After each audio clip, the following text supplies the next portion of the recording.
over 10 years, when rents started to climb, we've been doing the first, last, and security. So let's go back to our $1,000 rent model, first, last, and security of $1,000 rents.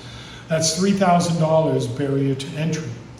Now, if it's a 2-bedroom unit, really nice, getting $2,000 a month, that first, last, and security is going to cost the family $6,000 to get into that unit. $6K is a lot of money to cough up to get into a unit, and we have a hard time explaining that to people.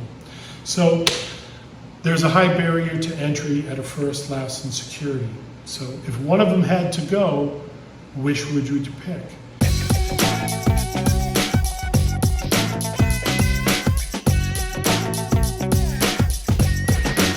Hey, what's up all my real estate peeps? This is Brian Lucier from the Why Not Real Estate Podcast with another episode of the Golden Nuggets. In the Golden Nuggets, we usually take some tip, tactic, or technique and unpack it, having something to do with the multifamily rental space, where we'll provide you some insights, some in-depth conversations, some ideas, some options, and then you can mix it all up and cherry pick the ideas that you think will work best for your real estate rental property business. So, in the last series we've been unpacking some of the information from our spring 2024 executive summary. This was very important for us to get out because we've seen changes in the market, we've seen market trends changing the past 5 years. I explained this in other videos. It's been really great time to be in the multifamily space. The last trailing 12 months that we've seen of the rents that we track where we operate, we've seen it start to level off and a couple of the markets started to dip.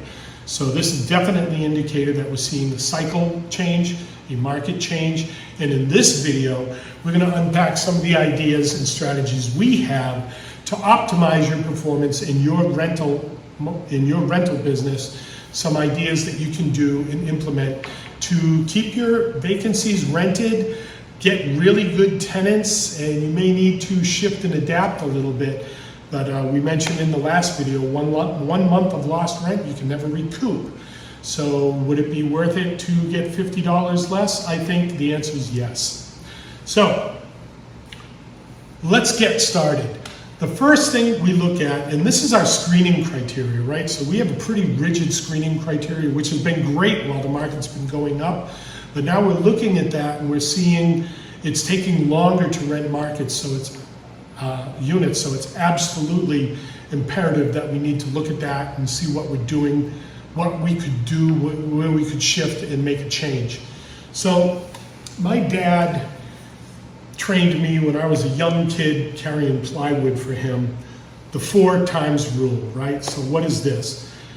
Back 30, 40, 50 years ago when my dad was a real estate investor, he would say a family should be able to pay 1 week of pay for the month. So if there's like 4 weeks in a month, actually it's 4.3 for all you math nerds, but if there's 4 weeks in a month, 1 week's pay should cover the rent. So think about that. $1,000 in rent would be covered by $4,000 of income for the month. That ain't happening in today's market. It's way skewed, right? Our ratio that we've been using for the past 10 years has been 3.75 because the market has been going up. So what does that mean? That means that the income of the renter, the family coming into the unit, should cover the rent 3.7 times.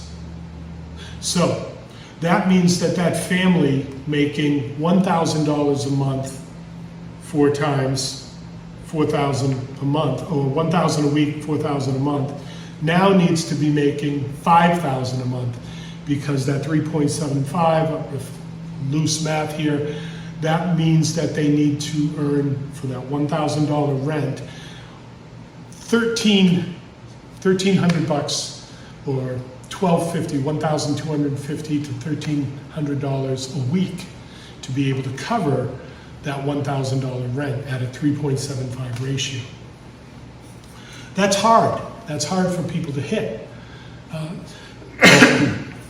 One of the reasons we did that is because it would pre-qualify people on the income. Because, excuse me, getting over a cold.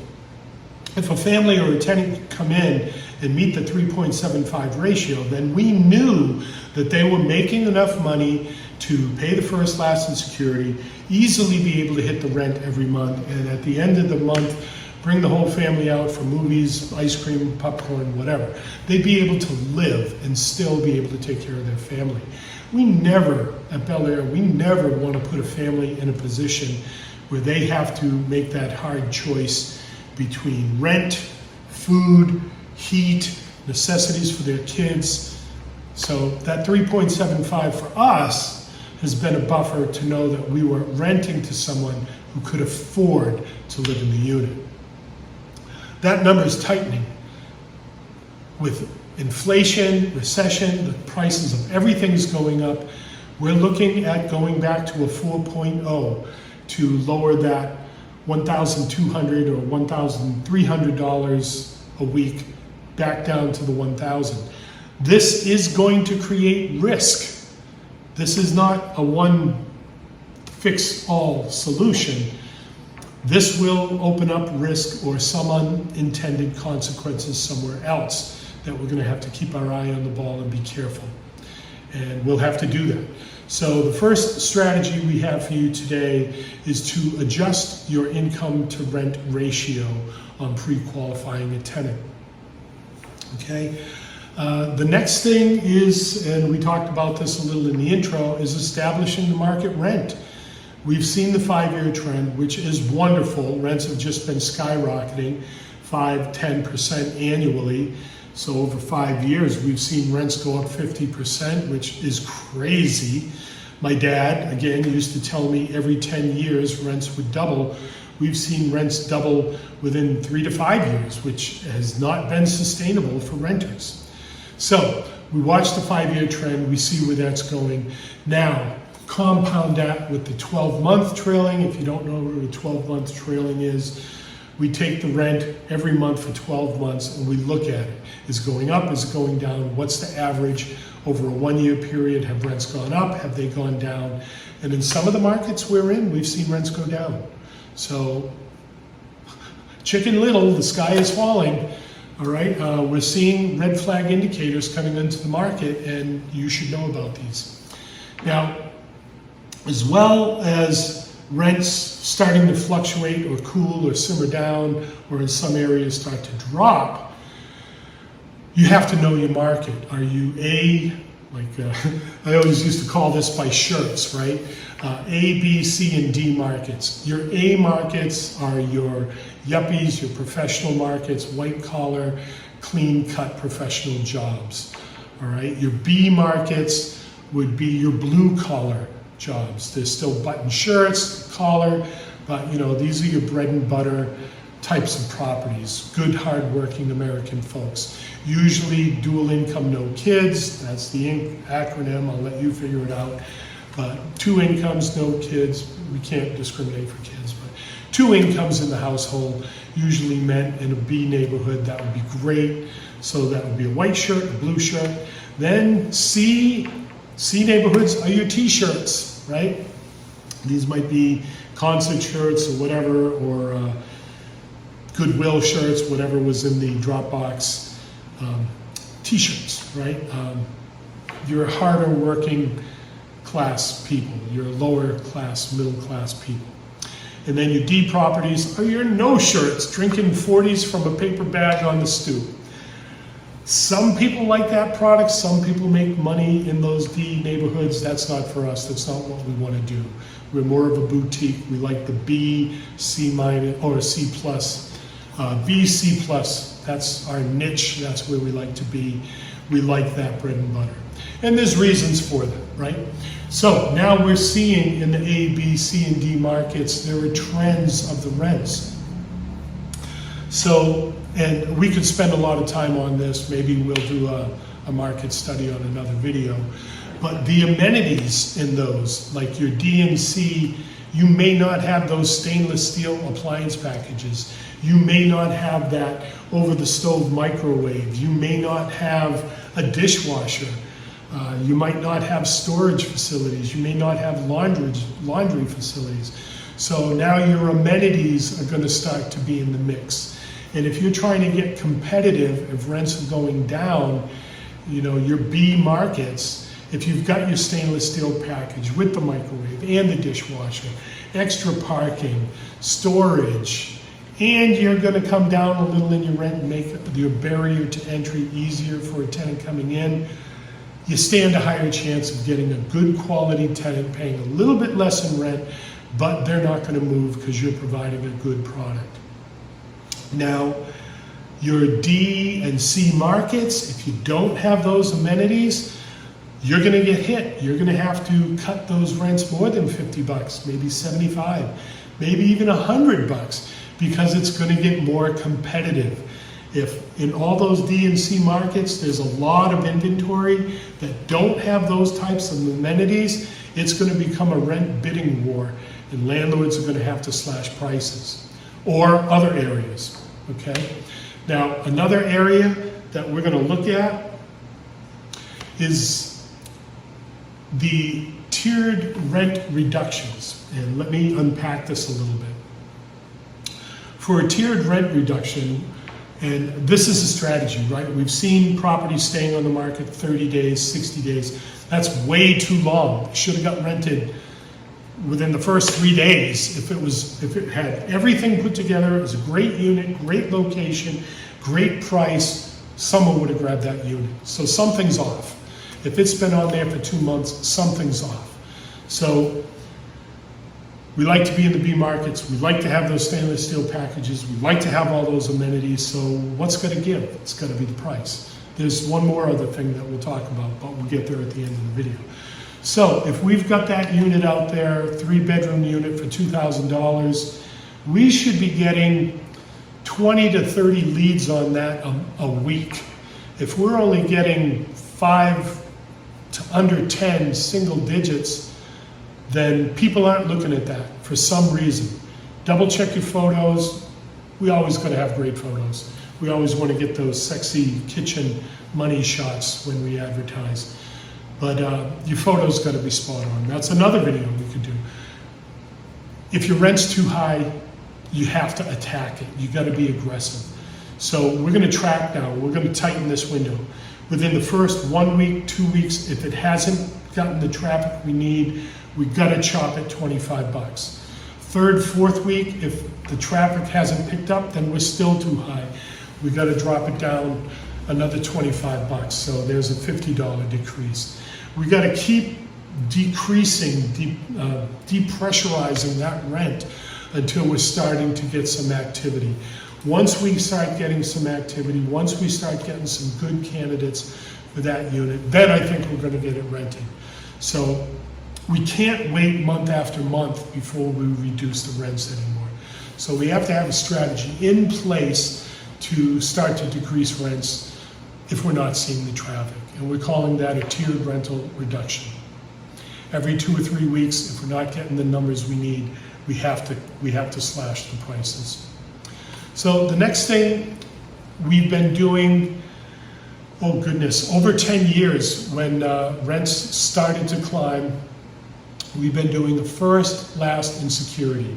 So let's go back to our $1,000 rent model, first, last, and security of $1,000 rents. That's $3,000 barrier to entry.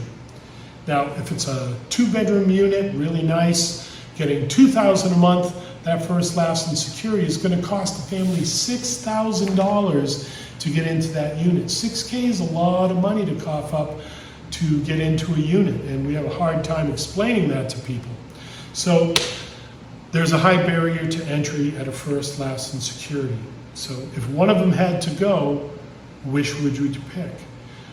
You got to get the first month's rent. Nobody's moving in without paying the first month's rent. Then you got a security deposit and the last month's rent. Well, which is more risky, security deposit or last month's rent? I have an opinion on that as a Massachusetts landlord. Wherever you may be seeing this video in your market as a landlord, it may be different. You may have a different opinion based on the laws in your state or your rental market. Security deposits in Massachusetts are governed under Mass General Law 186 subsection 15B. And if that's your first time hearing that statute and you're a Massachusetts landlord, you better read it, because everything you need to know about taking a security deposit is in there. What you need to know about taking a security deposit is that you don't do everything inside 186 subsection 15B, and the tenant calls you out on it, or you miss any one of those red flags, you're going to get tagged in housing court and have to pay triple damages. Remember that $2,000 rent, that security deposit that you were holding, that maybe you didn't give them a receipt or statement of interest or statement condition or whatever you may have missed? If they go to court and call you out on it, that $2,000 security deposit could end up costing you $6,000. $6,000, let that one sink in. Now the last month's rent, if you mess up on that, you would pay 5% interest, okay? 5% on $100 is $5, on $1,000 is $50. That $2,000 rent, if you messed it up, that would cost you $100 a year for every year you messed it up. So, if you messed up a security deposit for 3 years at $2,000, it's going to cost you $6,000. If you messed up a last month's rent for 2 years and had to pay the 5% interest, it's going to cost you $200. $6,200. Where's the risk? The risk is in taking the security deposit and not doing it right. There's less of a risk on the last month's rent.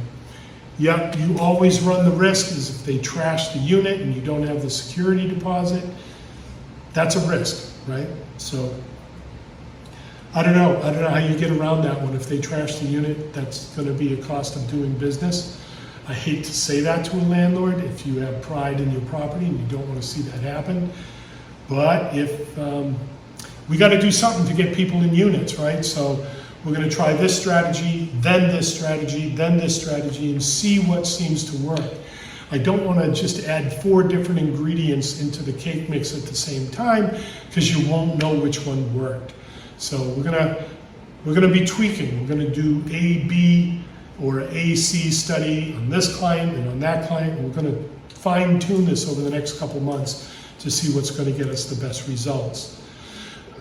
So, if you're currently getting first, last, and security, and you're in Massachusetts, you might want to rewind and listen to that risk of taking a last month's rent over taking a security deposit. And if you had to let one go, every landlord's going to have a different opinion on that, but make a decision, right? If you could get that $2,000 apartment rented, instead of having a barrier of entry of $6,000, you have a family come in and they only have to cough up $4,000, you'll get more candidates who can afford that unit.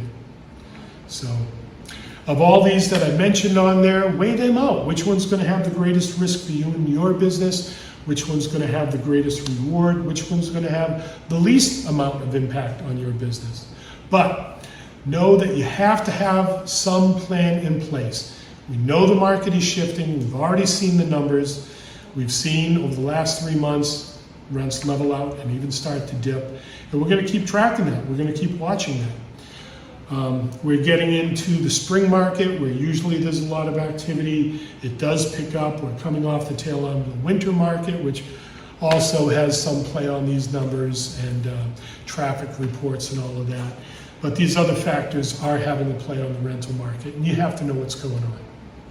So, here we are at the end of another golden nugget. I'm hoping that some of these strategies to increase the performance of your rental properties, you'll be able to implement at your buildings so you can continue to attract the best possible tenants paying the highest possible rent, and hopefully you have the best possible properties that you can offer to these families.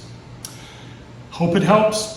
Hope you can use it. I hope these golden nuggets are filling up your coffers and making you a more successful landlord. My ladies and peeps, my real estate folks, this is Brian Lucier signing off with another Why Not Real Estate Podcast Golden Nugget, and we'll see you on the next one.